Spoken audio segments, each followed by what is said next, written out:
we were smarter, we'd spend more time in the dark.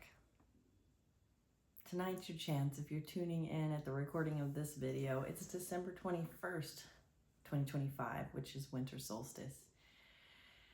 And if you're tuning in for the first time, this is day 31 of the Bedhead Chronicles, where I roll out of bed with whatever hair I have, whatever face I have, and I just record a short video where I talk about something that I hope will help you live more meaningfully and authentically. And today's really quite the bedhead. I did a pre-solstice celebration that I hosted yesterday, and for some reason I'm really wiped out. I'm usually a morning person, and I'm really dragging today, so it is what it is. Still showing up anyway. But I wanted to talk a little bit about solstice and what it is. It's essentially the shortest day of the year and the longest night. And in our modern society, we probably don't even need to think about that because we have atomic clocks and we have central heated air and we have light that turns on at the flick of a fingertip or a button. But our ancestors had a healthy respect for the winter and for the darkness because it meant a lot of threats. It could mean starvation if they weren't fully prepared, or if anything had affected their ability to hunt or to store that year, if there had been droughts or floods. While those things still affect us today, they generally impact our bottom line more than anything. We don't have to fear this winter being our last because we don't have enough food to make it through. And when I finish recording this video, I can go to the convenience store and get a banana if I want to.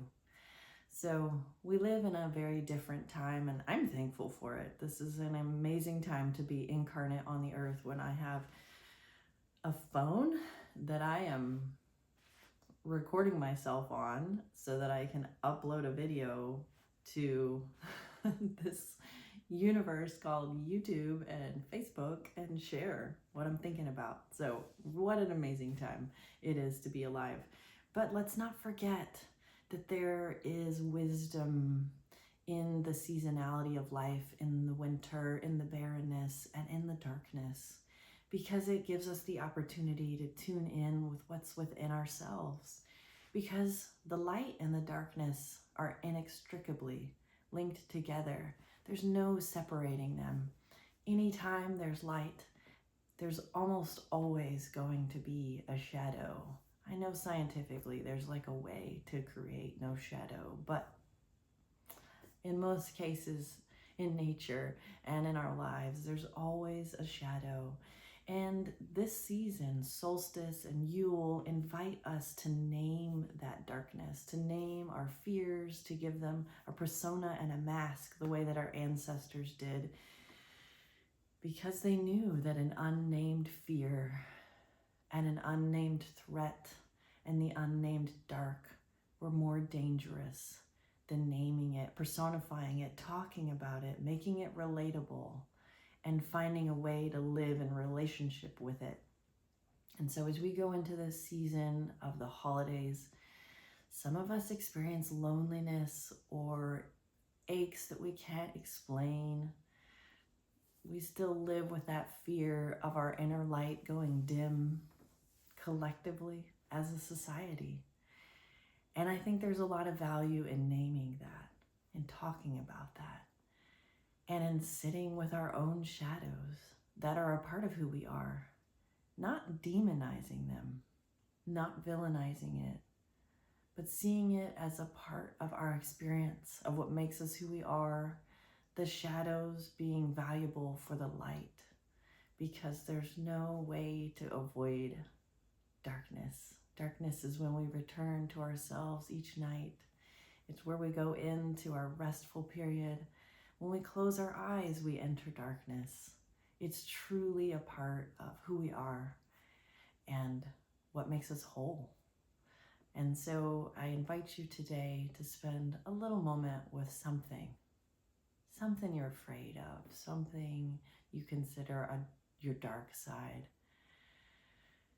If you were to personify it, give it a name, give it a mask, what would that look like? And if you were to sit with that darkness in candlelight or by the fire, what might it say to you?